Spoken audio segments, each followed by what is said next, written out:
Hello and welcome. We're on episode 2. Of Red, White, and Bi. I'm Ash. And I'm Hannah, and thank you so much for coming back. We're excited to actually get going and talk about some stuff now that we've introduced who we are. And yeah. So today we are going to be talking about Biden's appearance on The View. Shit show. Because if we're gathering anything about our so far non-existent audience, it is that you guys would probably love The View. And let's be honest, who doesn't love The View? How is it still on? Alcoholic unemployed housewives, I would say probably over 50. And also my grandma, but she died for her sins. So, so who is, no offense to your family, probably also an alcoholic unemployed housewife. Oh yeah. She did people's taxes for a while, though. God bless her. So she made a living, damn it. So we're going to talk about Biden coming out and essentially... He came out? Not yet. Give him time. He'll come out as a pedophile someday. Ooh, allegedly. Oh, right in the family. So essentially, he comes out and they blow him for a minute about all of the non-existent supposed victories of his garbage fire administration. How does Ash really feel? Right. And then just it seems like he's only out there for about 30 seconds to a minute, and Jill comes out. Like, he can't do it by himself. She's got to hold his hand. And the first question, which I'll let Hannah tell you what she thought about it, but it sounds like he's slurring through his words like a recent stroke victim. Yeah, the first thing I thought when I heard it is that he sounds like he's having trouble figuring out how to talk around his dentures, which, no shade, I had trouble with my first retainer. So, like, it's not a skill you learn overnight, probably more so when you're 100 years old. But yeah, he didn't sound a whole lot more clear or cognizant than he did in his presidency, which actually was one of the first questions. And I kind of respected the way... Listen, I don't know who the View ladies are. I have no idea who's who or what their names are, and I don't care. But the lady who asked it, I thought did a good job. And she asked, basically, like, there's been all these deeply researched sources, even on the left, Democratic sources, not a partisan issue, claiming that he had, like, severe cognitive decline, particularly in his last year of his presidency, which, whatever, questionable timeline. So she just asked for some feedback about that, which I thought was really fair. Like, hey, this isn't coming out of the right side of the aisle. This is something your own party is suggesting that you're having trouble with. And I wrote down his answer, I think pretty word for word. I might have left out some ums or general stutters, but his answer, quote, "Think of where we left with. We left with a circumstance. We had an insurrection when I started, not since the Civil War." End quote. So those aren't sentences, and they don't answer the question, and they barely relate to each other. So I don't think it's the answer he meant to give, but I think it does answer the question. I feel as if what he was really trying to answer for was how his presidency went so bad if he isn't in cognitive decline.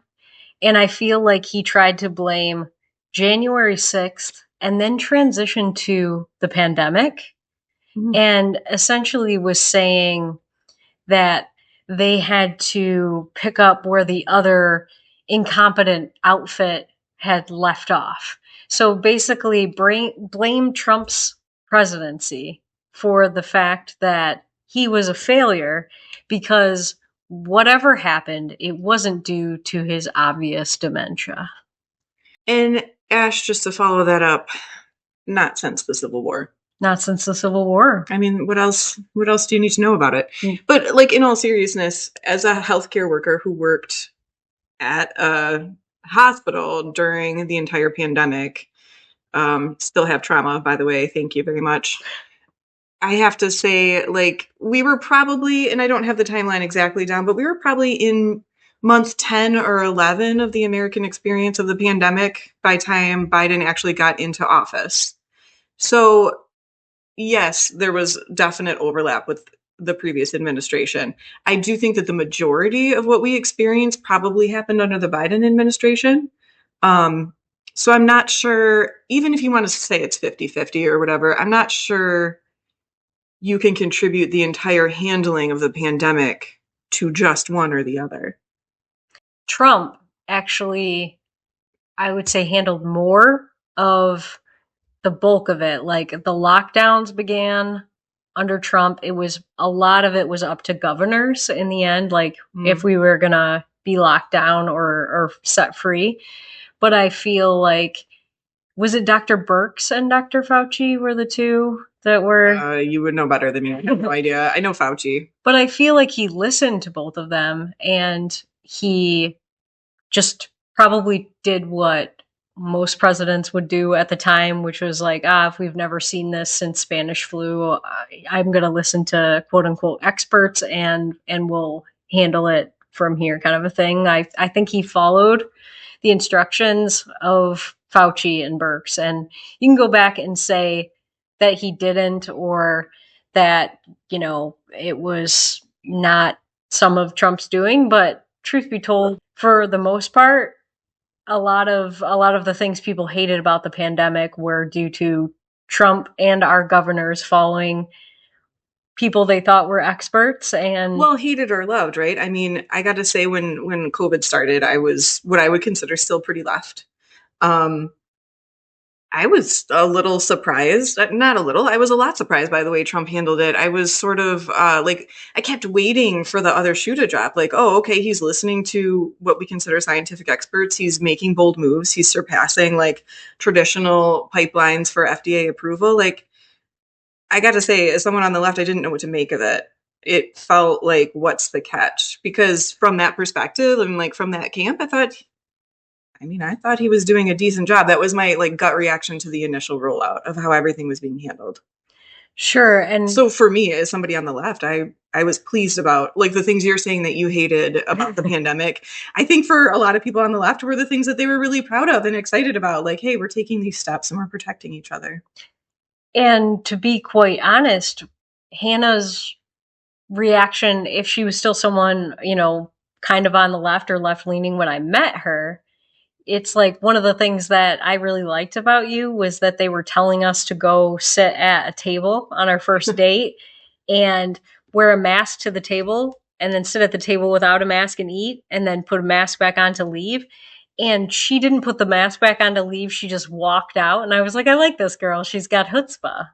I think at that point it was just like, what are we doing? Like as a person of science and a person in healthcare, it's like either it matters or it doesn't. So if I'm allowed to take this off of the table and spit on my utensils and like share food less than 20 feet away from the next table, like it either matters or it doesn't. And it just felt like by that point, I'm terrible with distance, but maybe 10 yards from the door and I'm not really walking past any other tables. Like, no thanks. I'm not going to ruin my whole face, my moneymaker, my makeup for the night on a date. For what? Yeah, it seems as if when we look at what Biden is saying about dealing with this pandemic, that at this juncture, he's not recognizing what he did early on or what I remember him doing when he first came into office, which is to take credit for Operation Warp Speed, which was Trump putting out this vaccine. Really, there's no tie to Biden and creating the vaccine, however you feel about it. I think a lot of Trump supporters are kind of putting up a wall and just pretending like that didn't happen if they're anti vaxxers, which is pretty interesting too.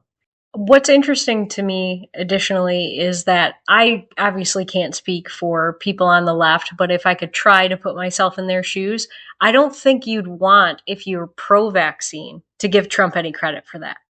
So you might not talk about the vaccine and how it was created at all because you're not going to give a Biden credit necessarily. You're just not going to talk about it. Being left at that time, I think the conversation was much more, are you going to get it or are you not? And if you're not, why are you Satan? Yeah, I would see like a lot of posts. Most of my friends are millennials and they are on the left. So most of my Facebook friends at that time. Hmm. And I would see posts more like what Hannah's describing about masking and Hmm. getting the vaccine. And also, like, we're in a Midwest state, and it was really like pro governor who was on the left, about locking us Where could down. it be? Okay, so we're from Michigan, and we have Big Gretch, who I was posting pictures of dressed as Hitler at the time. Oh my God, yeah. You can't just, hey, you I can't just throw Hitler labels around. I mean, if the armband fits, right? So I was Wow. drawing little mustaches on her, and she wore a mustard yellow leather jacket. So I just put her up in the mustard yellow leather jacket next to Hitler in his mustard yellow garb and drew a little mustache on her. So, I mean, that shows you where I was sitting. And I I don't know that Hannah was the type, and I'm gonna speak for you for a second and guess not, just full stop, to put a little yard sign like that woman from Michigan in your yard or anything, because you just don't strike me as a I need to stick a yard sign out type of person. I just don't really need people to, if you have to tell somebody who you are, then you're not that thing. Like, it's either evident or it's not. So, All that to say, like, we were in different places at that time, literally and figuratively. And, it's just kind of funny that we ended up together and married given all of that. But the conversation went on, and basically they asked Biden, why do you think Trump is president right now? He kind of explained away the administration's failures. So if he was such a good president and they have like a back padding situation where they have all these victories and they really took over and made the most of a really bad situation created by that other outfit, why is that other outfit now again in office? And his answer, like we're all so used to now, is that they didn't vote for Harris because the country is racist and sexist. I mean, it's a bold move, right? It's a bold move to label more than half of the nation negatively because you lost is not surprising. I mean, I feel like it's very martyr complex, right? Like, you don't know what's good for you. I think one of the biggest problems with the Democratic Party today is that they don't learn from their mistakes. Instead of learning from the mistake, where right before the election, Biden called 50% of the country garbage. And then Trump got a garbage truck and said he's taken out the trash of the other administration and everybody loved it. Instead of learning from that mistake, he goes on television and decides to call 50% of the country, actually more than that, because he won both the popular vote and the electoral college, sexist and racist. I want to come back to like the original point of the reason you didn't vote for this candidate is because you're a sexist and a racist. I would like to consider myself neither of those things. I try really hard not to judge people by their sex or their race. I think I'm successful. Obviously, we all have our own bias, but I think I do a decent job of examining myself. And no one ever wants to talk about the other side of that coin. I'm not voting for somebody because they're a person of color and a woman. I'm also not going to vote for somebody because they're a woman and a person of color. Like, that's not criteria for president. Would it be cool to see the first woman in the Oval Office? Yeah, like I'm ready for that. I know I'm going to see it in my lifetime. I thought I was going to see it, back in 2016. I'm excited for that moment. I think that'll be really cool. But she still has to be fucking qualified. And I don't give a shit if she's brown or whatever. I don't really care. It's got to be the best person for the job, and you can't tell me that the best woman for the job is Kamala fucking Harris. I would take quite a few other not so bright females over her. And to say that that's the best that women and brown people have to offer is just so fucked up. Absolutely. And it's funny because I am somebody who is aware that the right is not above identity politics, But I will say that I think, even if you can, as someone on the right, think that if they had nominated, for example, Nikki Haley, who is not 100% white, she's part Indian, Mhm. and she's a woman, obviously. If you'd nominated her, and let's say she'd gotten elected, and the first woman of color was a Republican that was Mhm. elected, I can admit that even though I'm not into identity politics, that would have been hilarious if the If right, Republicans did it first. yeah, it just would have been funny. Yeah. All that to say, though, I think Republicans have their moments with that. Like, they're not above like tokenism, even. Hmm. I don't mean to say that somebody like Tim Scott doesn't believe what he believes, or like he's not, doesn't have a right to his opinion. I like Tim Scott, and I think he's cool and everything. I just mean to say that I think part of the reason they freaked out about like Candace Owens is because they're like, whoa, oh, look, we got one.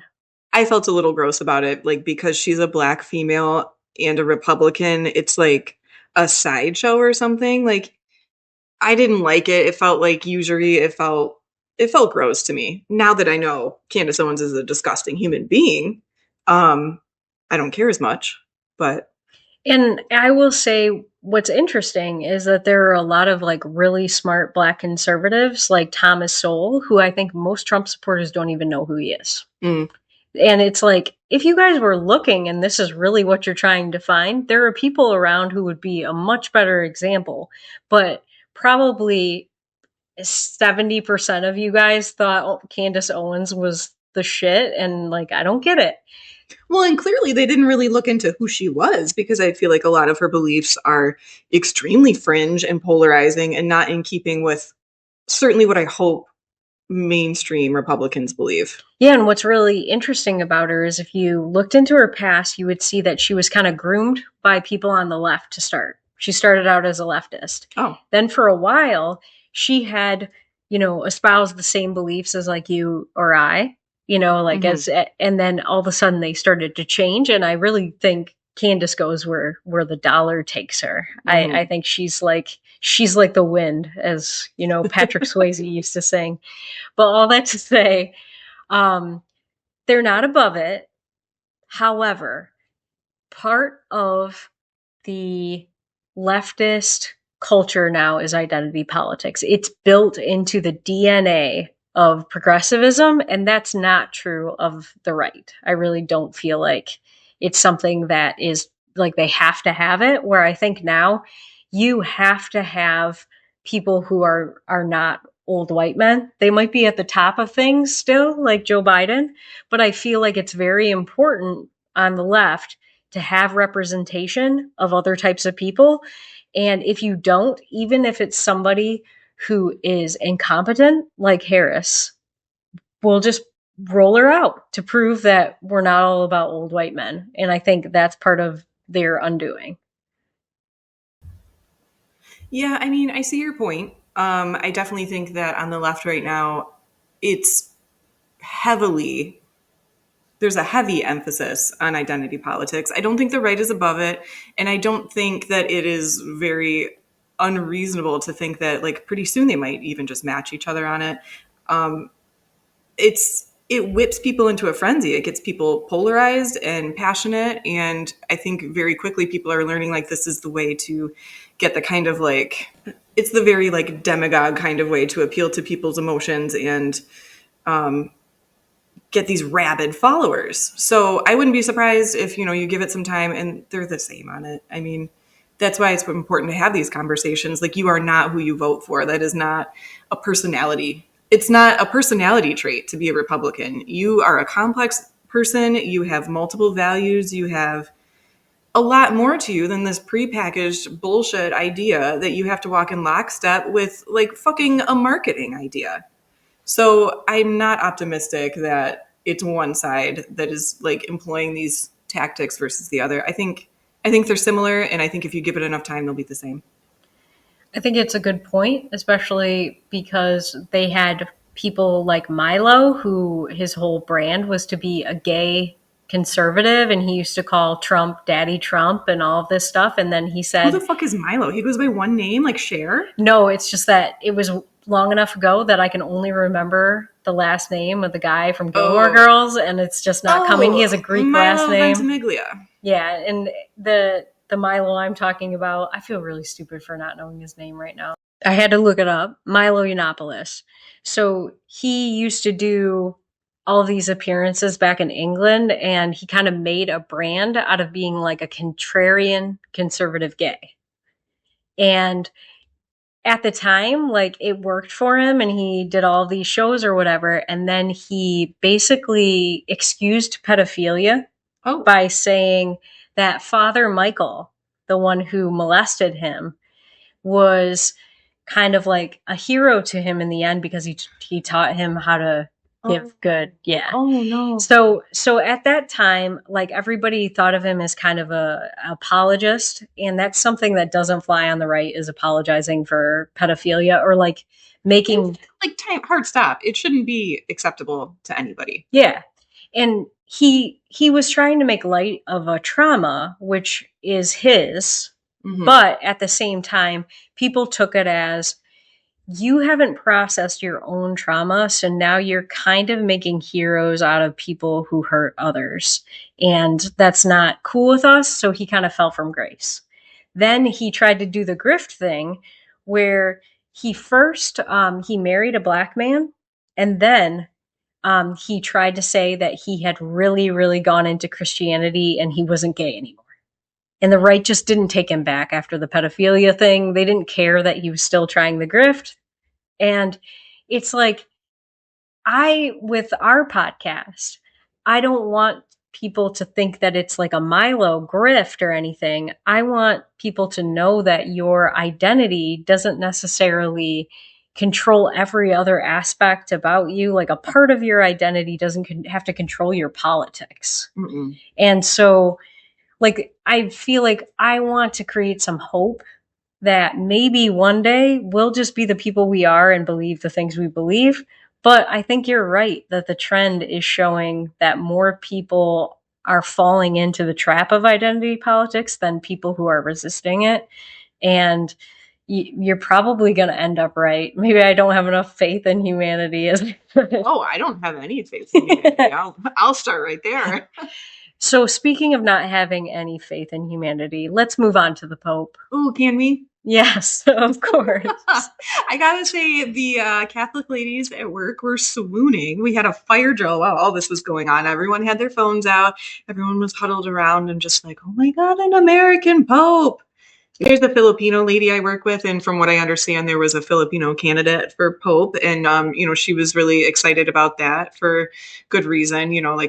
She's from the Philippines, so she was pretty excited that the country was being talked about in a positive way and all that stuff. And I work with another woman who's just like super Catholic. Like, her kids go to Catholic school. She's very devout. She was saying things like she leaves her Christmas tree up until Epiphany, which is not a word I've heard since I was a wee child. So, like, just some really devout people, which is cool. Fine. Like, they're some of the nicest people. They don't care that I'm married to a woman or anything like that. They're modern, nice, kind-hearted people. But they care about it the way, like, a basic bitch cares about Love is Blind. Like, it's just like a really fun reality moment for them. And the idea that, like, I'm sure the one Filipino lady would have preferred the Filipino Pope, but she was still excited because she's also American. And, here's a historic moment in a realm that is very important to them and part of their life. And, it's history. All right. I guess I wanted to know, like, in those terms, was it like swooning how? And you explained it. Yeah. No, I don't think they think he's hot or anything. At least I hope not. They have taste. Hot Pope. It's like that Jude Law show. I'm sure it wasn't called that, but I just labeled it Hot Pope. Hot Pope in a beekeeper hat.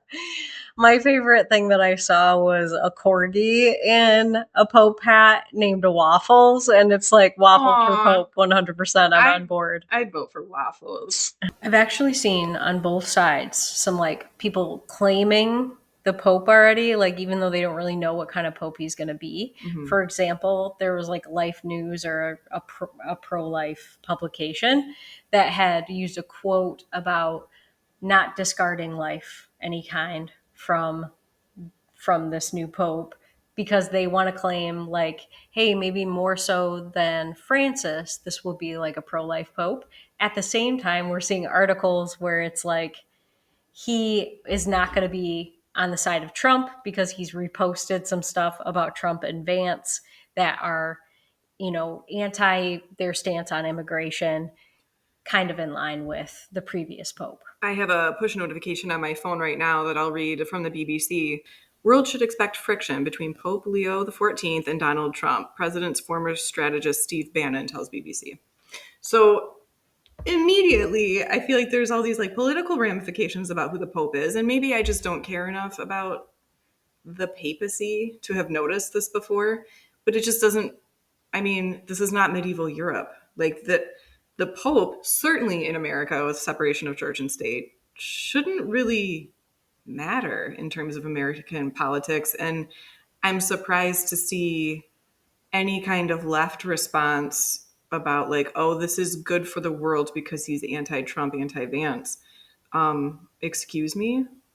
Yeah, it's interesting to me to really, as a person that, my dad was raised Catholic and he was an altar boy, but he was kind of relieved when my brother and I didn't want to go to church. So we didn't really have a lot of church influence on our lives, which is really different from how you grew up. However, the way I grew up, was extremist and Catholics were pagans and worshiped Mary and were not going to heaven anyway. So like I wasn't raised with any particularly good feelings toward the Catholic Church. Sure. And like me being somebody who's probably a few steps removed from Catholicism, and you being somebody who I would say is even more removed from Catholicism, especially now not being like somebody who would go to church anyway. Oh, certainly.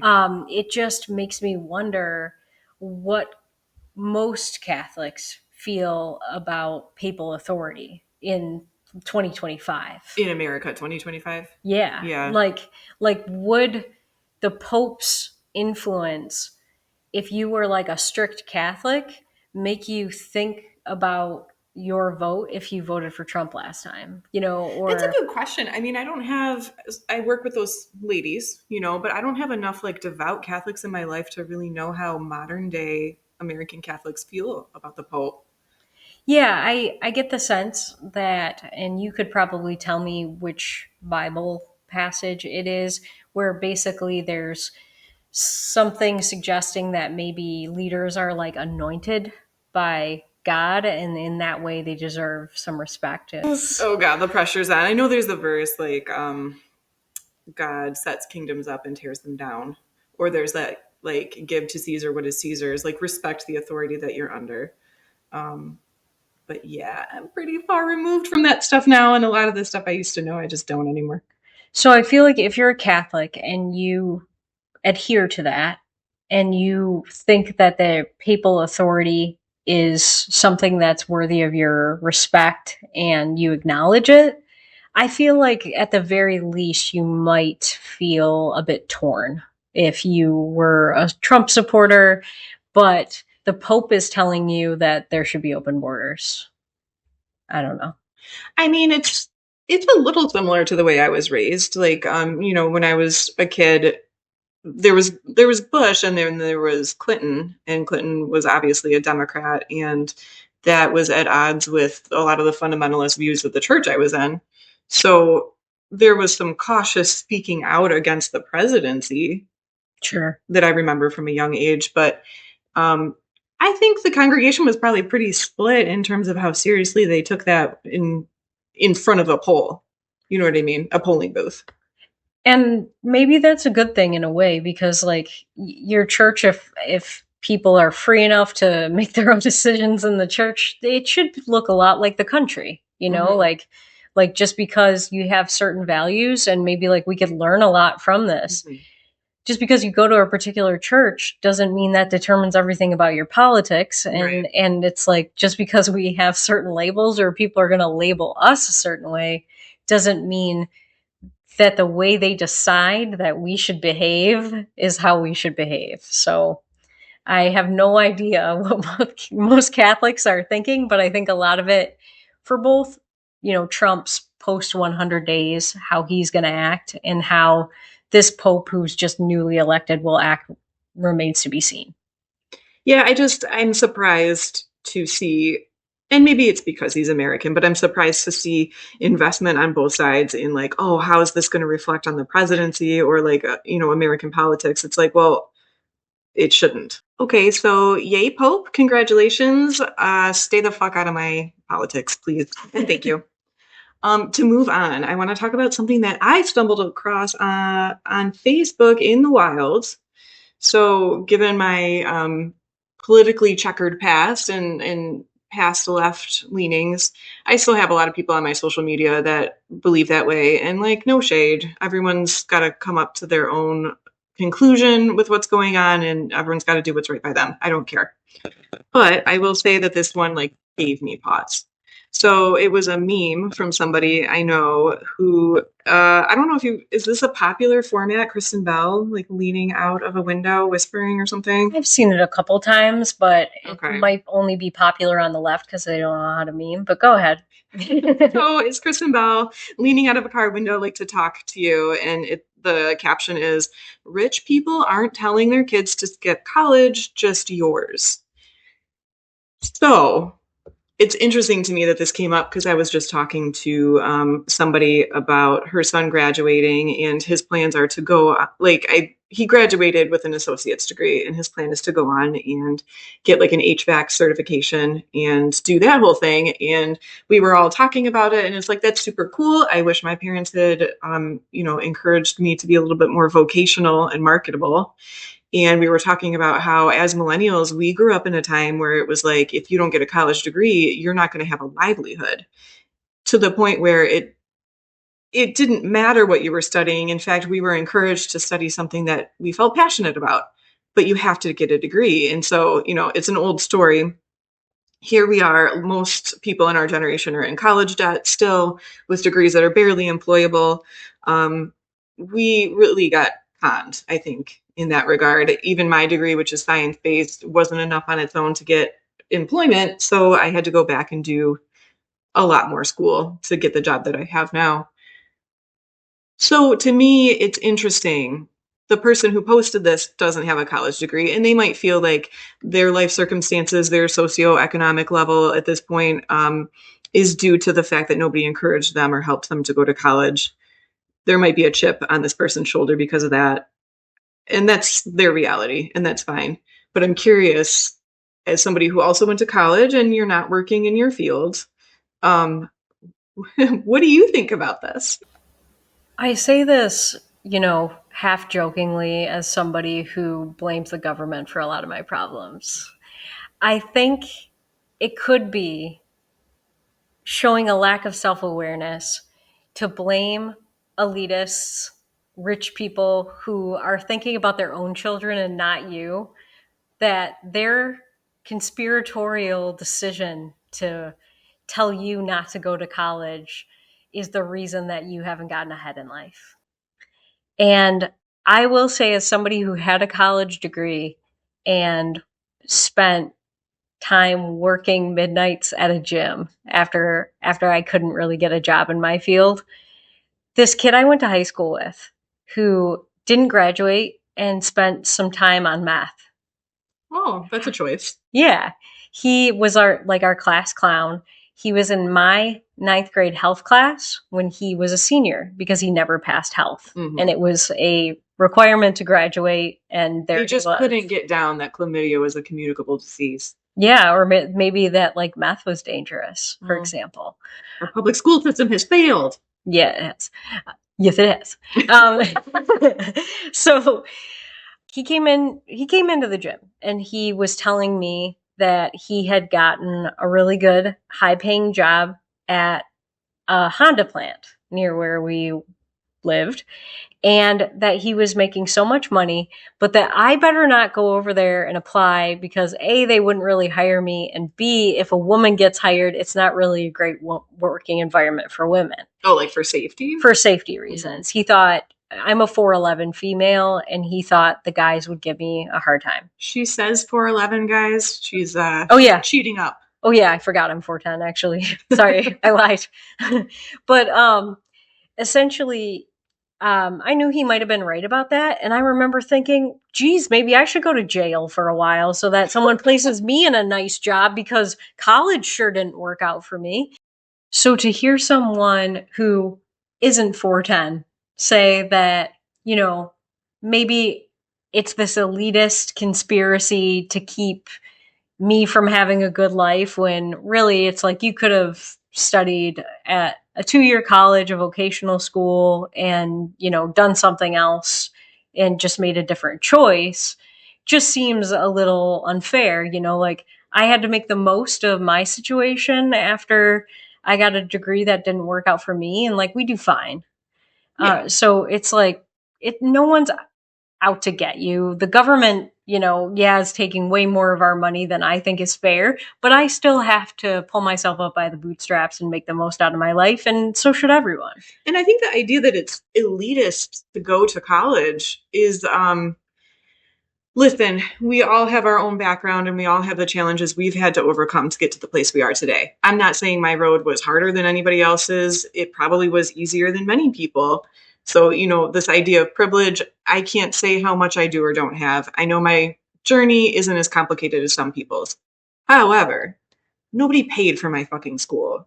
I worked my ass off because I was told explicitly in as many words that you're not getting help for college. You're not getting a tuition paid, but if you don't go, you can't live here.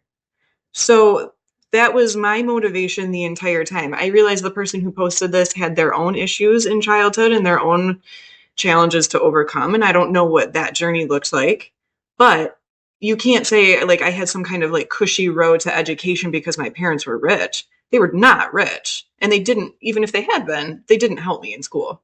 So it seems like a laughable oversimplification to say that rich people don't want poor kids to go to school, like to somehow widen the gap between like the elite, I assume from this person's background, conservative rich, and the poor blue collar Democrat kids. It's a joke, and you need to take responsibility for your own life to some degree. And I will bring it back to something you said about basic white girls, Hannah, that they watch Love is Blind. Myself included. So we've been watching Love is Blind. Binging.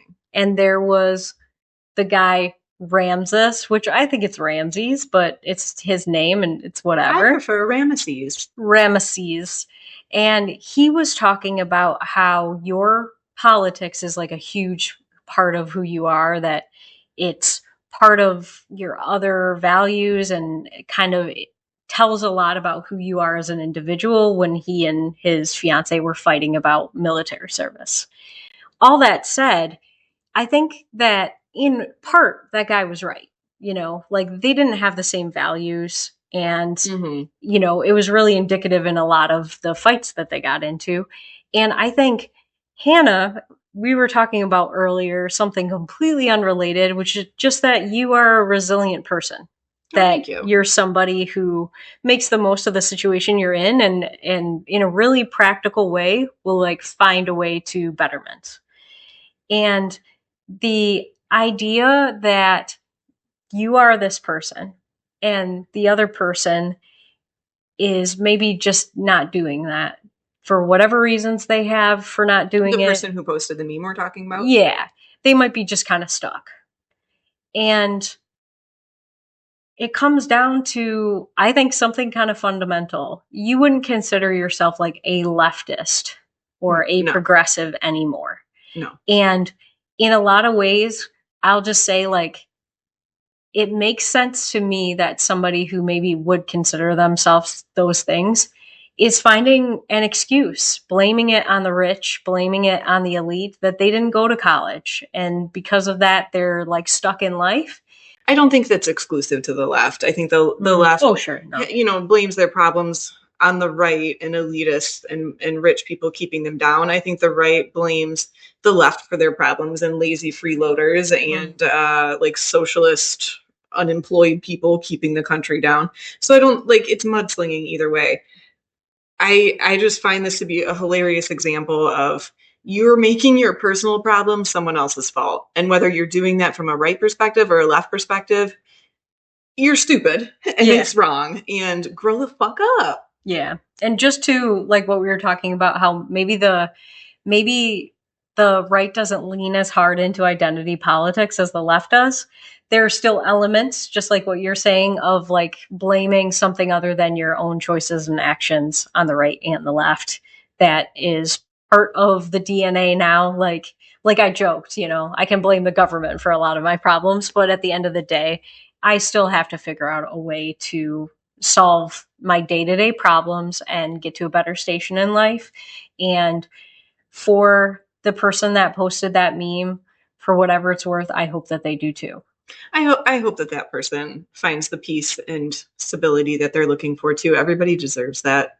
Um, I will say, like, as far as Ramesses from Love is Blind saying your politics is a huge part of who you are, absolutely false. Incorrect. Do not agree. Who you are, a big part of who you are is your fucking morals and your philosophy and your outlook on life and your ability to rise to the occasion and adapt to adversity and figure out a fucking solution. And that informs how you vote, but that's not your politics. Your politics is you. Does that make sense? I feel like it's just a backwards way to look at it. Like who you are informs your politics. Your politics isn't who you are. And I would say who you are is your focus, like where you place your values and where you place your priorities. So if your priority is making sure everyone knows in this house we believe, that might become your identifier. And maybe if he's a person like that, who wears a braid, by the way, two braids, Double down. he might elevate his politics over other things in his life. But for his fiance, I don't really think that was the case. She was really bubbly and had a lot of other She things. was a sweet baby. And she was focused on law school. Their foci weren't the same. And so They weren't looking in the same direction. They weren't focused on the they same were not thing. focused on the same thing. They weren't focused on the same thing.